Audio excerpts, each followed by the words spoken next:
জীবনে তো কত কিছু খাইছে, আজকে এই বড় লোকি সবজির মধ্যে চিংড়ি মাছ দিয়ে রাইন্দে খাইয়ে দেখবো কিরাম লাগে।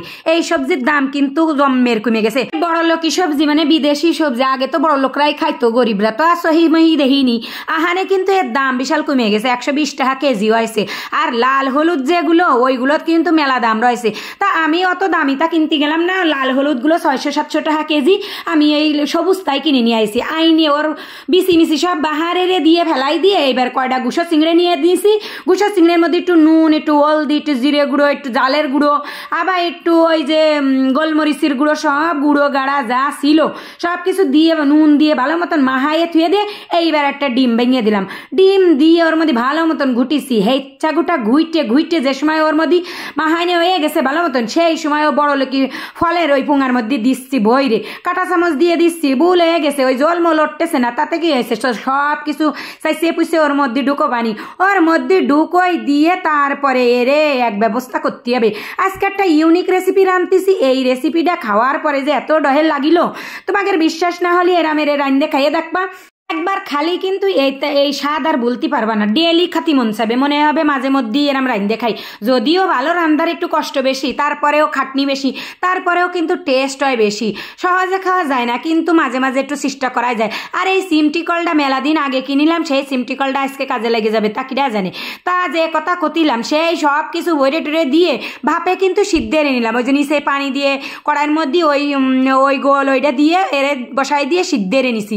এ কিন্তু সিদ্ধ গেছে। চাকুর আগা দিয়ে দেখলাম যেই সিদ্ধ হয়ে গেছে, সেই ওই সিমটিকল দিয়ে নামাই আইনে এরে 4 ভাগ করে নিলাম দুডোরে। 4 ভাগ করার পরেই কিন্তু খানতো না, এ কিন্তু খাওয়া যাবে না। ক্যাপসিকামের একটা আষ্টে গন্ধ আছে, ওই গন্ধর জ্বালায় তুমি খাতেই পারবে না, মনে হবে যেন জালের গন্ধ, কিন্তু জাল ভাল কিচ্ছু না।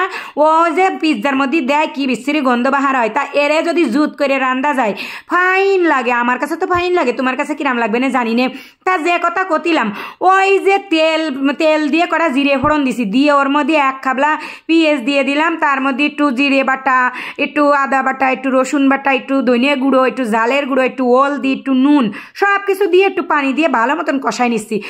মশলার একটা গন্ধ আছে না, আষ্টে গন্ধ, আর ওই ক্যাপসিকামের গন্ধ, এই সব দূর করার জন্য ওই যে টমেটোটা ক্যাপসিকামের সাথে সিদ্ধ এনে নিছি, ওইটারে কিন্তু ব্লেন্ডারে গুটে নিছি।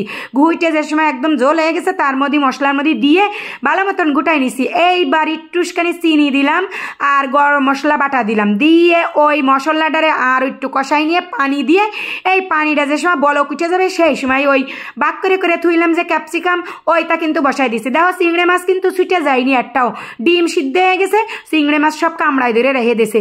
আর এই উল্টোয় পাল্টায় ভালো মতন এরে জল শুহয়ে একদম মাখা মাখা করে রাঁধতে হবে।